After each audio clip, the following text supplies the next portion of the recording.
देवी सुनीति बैठ करके रो रही है। उत्तान पाद जी ने बड़ी विनम्रता के साथ पूछा, सुनीति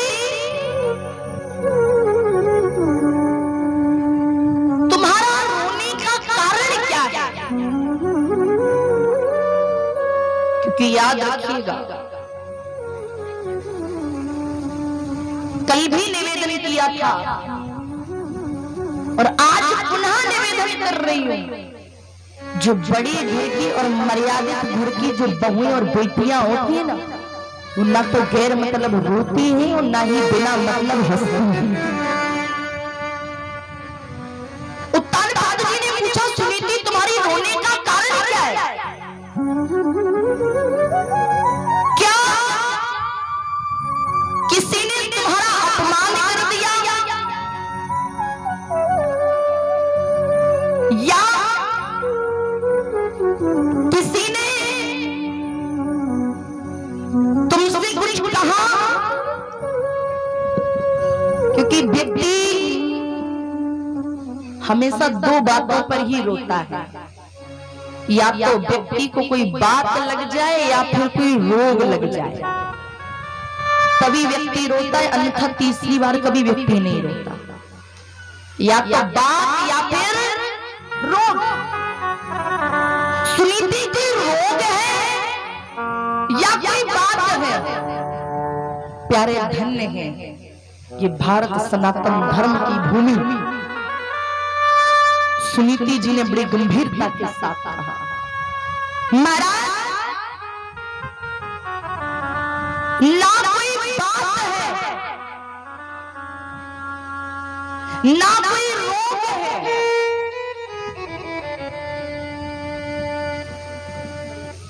कहा ना कोई बात है ना कोई रोग है, और आज स्थिति ये है, ना मैं किसी रोग के कारण रो रही हूं ना किसी बात के कारण रो रही हूं, आज महाराज मैं मन की व्यथा के कारण रो रही हूं। क्यों, क्या बात है?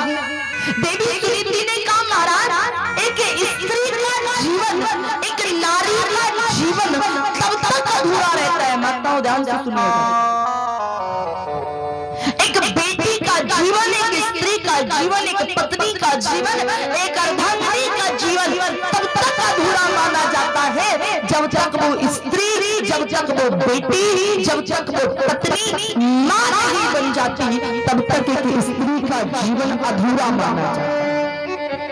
जैसे हमारे देश में पेड़ बहुत होते हैं, अगर हमारे खेत पर अगर 10 पेड़ है ना, तो वो सारे पेड़ काट दिए जाते हैं, पर उस पेड़ को कोई नहीं काटता जिस पेड़ पर फल आते हैं। देवी सुनीति ने कहा, महाराज मेरा जीवन अधूरा है। क्यों? क्योंकि संसार के लोग मुझे रानी तो कहते, महारानी तो कहते, संसार के तमाम रिश्ते मुझसे बने हैं। कोई मुझे चाची कहता है, कोई काकी कहता है, कोई ताई कहता है, कोई भाभी कहता है, इत्यादि सारे शब्दों से मुझे संबोधित किया जाता है, पर आज तक मुझे किसी ने मां कहकर के संबोधित नहीं किया। अगर पत्नी हो तो सुनीति जैसी हो, और पति हो तो उत्तान पाद जैसा हो। उत्तान पाद जी ने सुनीति के ऊपर कोई आरोप नहीं लगाया ना।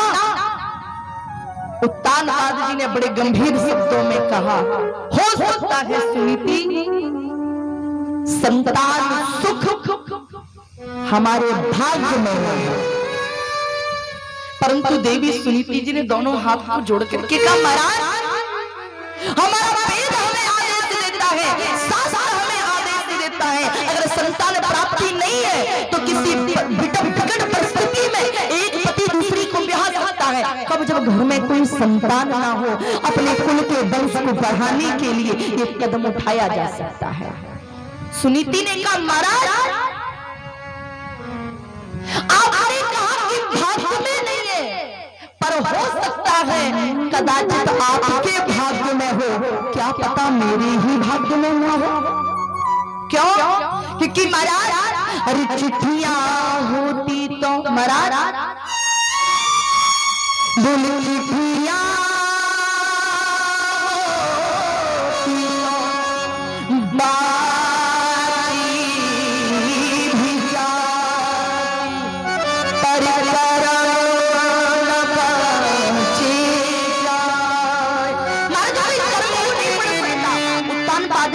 सुनीति तुम कहना क्या चाहती हो?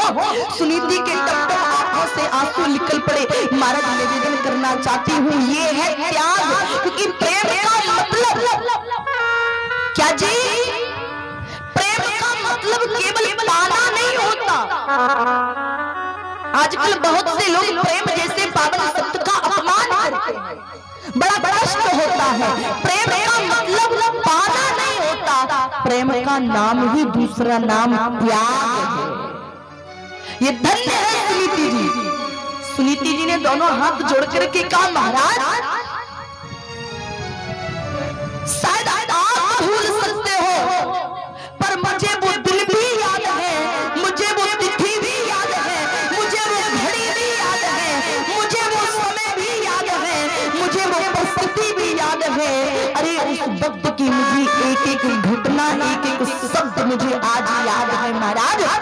कौन सा शब्द? जिस वक्त महाराज आप दुल्हा बने हुए थे, मैं दुल्हन बनी हुई थी, हजारों लोग सामने खड़े हुए थे, हजारों दिव्य संत वेद मंत्रों का उच्चारण कर रहे थे। हरे बास के मंडप के नीचे सुंदर पवित्र पावन अग्नि को जलाया गया था। उस अग्नि को साक्षी मान करके हमने 7 परिक्रमा को लेने का काम किया था, और उसी के साथ साथ हमने और आपने दोनों ने मिलकर के 7 और 5 वचन लिए थे, और उन वचनों को आजीवन निभाने की प्रतिज्ञा किया। आपको याद हो या ना हो, पर मुझे भली भांति याद है महाराज वो दिन मैंने आपको समस्त वचनों में से एक वचन दिया था कि आपके वंश को बढ़ाने का मैं हर एक संभव प्रयास करूं। आपसे विनती है आप दूसरा विवाह कर लीजिए, क्योंकि प्यारे याद रखना एक पत्नी जीवन में घर बांट सकती है, ये बात बिल्कुल सत्य है। एक पत्नी घर बांट सकती है, मकान बांट सकती है, जायदाद बांट सकती है, गहना बांट सकती है, परंतु एक पत्नी कभी भी अपना पति किसी के साथ नहीं बांट सकती, पति नहीं बांट सकती। परंतु धन्य है देवी सुनीति जिसने जीवन का त्याग कर दिया, एक पल ना लगा, निवेदन कर दिया आप दूसरा विवाह कर लो। और दादा गारंटी की बात, अगर आज का कोई पति होता ना तो बड़े आराम से कह देता कि तुमने तो आज कहा है, हम तो पिछले 5 साल से चाह रहे थे दूसरा विवाह करना, ये कह देते। और उत्तान बाबा ने बड़ी गंभीरता के साथ जवाब दिया, सुनीति हो सकता है कि कदाचित दूसरी शादी करने के बाद हमारे वंश की आबादी हो जाए, परंतु सुनीति ये बात मैं भली भांति जानता हूँ कि वंश की और घर की परिवार की तो आबादी होगी, पर सुनीति तेरे जीवन की संपूर्ण तरीके से बर्बादी हो जाएगी। मैं दूसरा विवाह नहीं कर सकता, पर कहते ना संसार में ये हट बड़ी बुरी है। एक राज हट, दूसरी बाल हट, तीसरी योगी हट, और चौथी सबसे बड़ी हट प्रिया हट। ये बड़ी खतरनाक है। हट पकड़ ली, महाराज का दूसरा विवाह कराया, और इनकी दूसरी पत्नी का नाम है दादा सुरुचि। महारानी सुरुचि जी की डोली जैसे दरवाजे पर आई, देवी सुनीति खुशी खुशी महाराज थाली में दीपक जलाए गए, रोली चावल हल्दी इत्यादि सभी सगुन की चीजें रखी हैं।